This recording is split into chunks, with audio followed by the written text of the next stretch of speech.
ছটফট করছে, শেষ নিঃশ্বাসটা বের হয়ে যাচ্ছে মনে হয়। ইন্না লিল্লাহি ওয়া ইন্না ইলাইহি রাজিউন। আস্তে আস্তে ভাই, এত জোরে বুড়ি মানুষ ভাই এভাবে করে নিয়ে যেতে হয় না, বয়স্ক মানুষ। আস্তে আস্তে নাও, মরার আগে মেরে ফেলবা নাকি? আস্তে আস্তে আস্তে আস্তে ভাই, এত তাড়াহুড়ো কিছু নাই, এত তাড়াহুড়ো কিছু নাই। আমাদের এখানে ম্যাজিস্ট্রেট আছে ভাই, আপনারা একটু পিছনে যান ভাই, আর ফুটেজ খাওয়ার দরকার না, প্লিজ পিছনে যাই আমরা একটু। ভাই একটু দাঁড়াও, তোমরা তো ওয়েট করো না, জল্লাদ তুমি কি নিয়ম জানো না? দাঁড়াও, ম্যাজিস্ট্রেট আছে এখানে, আমাদের দামি ম্যাজিস্ট্রেট উপস্থিত আছেন। উনি ওখানে গিয়ে শেখ হাসিনার সাথে কিছু বার্তালাপ করবে, সেগুলোর ব্যবস্থা আছে। আমাদের এখানে কালো কাপড়টা একটু পরে দাও, হুজুরও আছে, কালো কাপড় আছে। ভাই আমি ম্যাজিস্ট্রেট সাহেবকে বলছি, দামি ম্যাজিস্ট্রেট সাহেব আপনি একটু উপরে আসেন। আমাদের যে আসামি আছে ফাঁসির কাস্টে, তার একটা স্বীকারোক্তি নেন এবং উনি কি বলে আপনি এসে জানান, উনি কি ওনার অপরাধ স্বীকার করেছে কিনা মৃত্যুর আগে। যান আপনি গিয়ে আপনি স্বীকারোক্তি নিয়ে আসেন, যান আপনার দিকে যান না ভাই, আপনারা কাইন্ডলি পিছনে যান না ভাই, একটু পিছনে না গেলে আসলে তো কিছু দেখা যাবে না ভাই।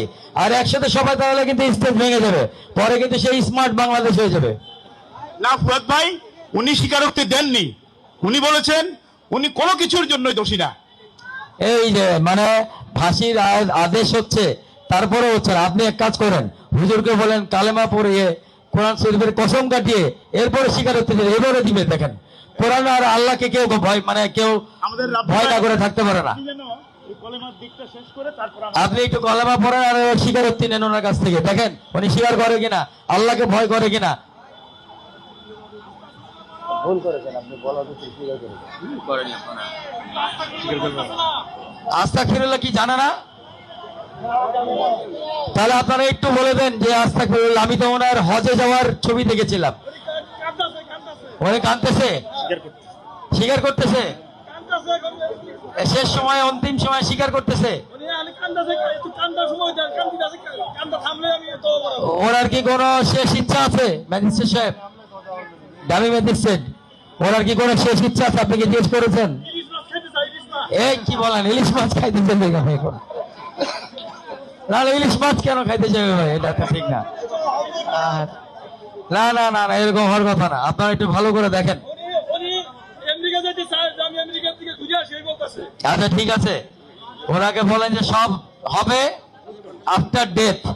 আফটার ডেথ তোমার জন্য আরো অনেক কিছু রেডি আছে, যেটা আল্লাহ নিচে দিবে। আপনারা কালো কাপড়টা, ওনার মুখের কালো কাপড়টা জল্লাদের কাছে হ্যান্ড ওভার করার জন্য আমি অনুরোধ করব। কালো কাপড়টা তাকে পরে দেওয়া হোক। ভাই মোদির সাথে দেখা করার সুযোগ দেওয়া হোক, ওনার একমাত্র স্বামী হচ্ছে মোদি, মোদির সাথে দেখা করার সুযোগ দেওয়া হোক। এই মুহূর্তে আসলে সেই উপায় নাই, কারণ একদম ফাঁসির মানে কাছে আছে, ধরির খুব কাছে আছে। আবার দেখতে পাচ্ছি কালো কাপড় দিয়ে তার মুখ ঢেকে দেওয়া হচ্ছে। আমার নিজেরও খুব খারাপ লাগছে ব্যাপারটা আসলে। আস্তে আস্তে, তোমাদের এত তাড়াহুড়া কেন ভাই, বুঝলাম না। কাপড়টা বাঁধো, কালো কাপড়টা বাঁধো। উনি কলমা পড়েছে, আলহামদুলিল্লাহ। আল্লাহ আমাদের যা শাস্তি দিচ্ছি, আল্লাহ ওনাকে ক্ষমা করে দিক।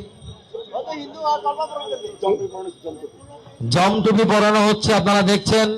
খুবই আপনাদের যারা আওয়ামী লীগের লোকজন আছে, হয়তো খুব হৃদয় বিদারক লাগছে আপনাদের কাছে। এইভাবেই কিন্তু ফাঁসি দেওয়া হবে। আমি বাংলাদেশ সরকারকে একটা সাহস দিয়ে যাচ্ছি, আমরা মৌলিক বাংলা এবং জনসাধারণ মিলে, যে তারা যেন এইভাবে করেই ফাঁসিটা কার্যকর করে। এবং দেখছেন আস্তে আস্তে সেই ফাঁসির দড়িটা কিভাবে তার গলার মধ্যে ঢুকে যাচ্ছে, মাথার মধ্যে দিয়ে প্রবেশ করানো হচ্ছে এবং টাইট করে দেওয়া হচ্ছে। আর তোমাকে ছেড়ে দেওয়ার আগে এখান থেকে কিন্তু এই যে ম্যাজিস্ট্রেটের দিকে খেয়াল করো, এই যে এই রুমাল ম্যাজিস্ট্রেট যখন ফেলবে ঠিক সেই মুহূর্তে কিন্তু তোমাকে ছাড়তে হবে দড়িটা। ম্যাজিস্ট্রেট একটু সামনে যান, আমি একটু ঘড়িটা দেখি, আমার 1 মিনিটের মধ্যে আমি এই সাদা কাপড়টা ফেলে দেব, এরপর আপনারা ফাঁসিকে কার্যকর করবেন।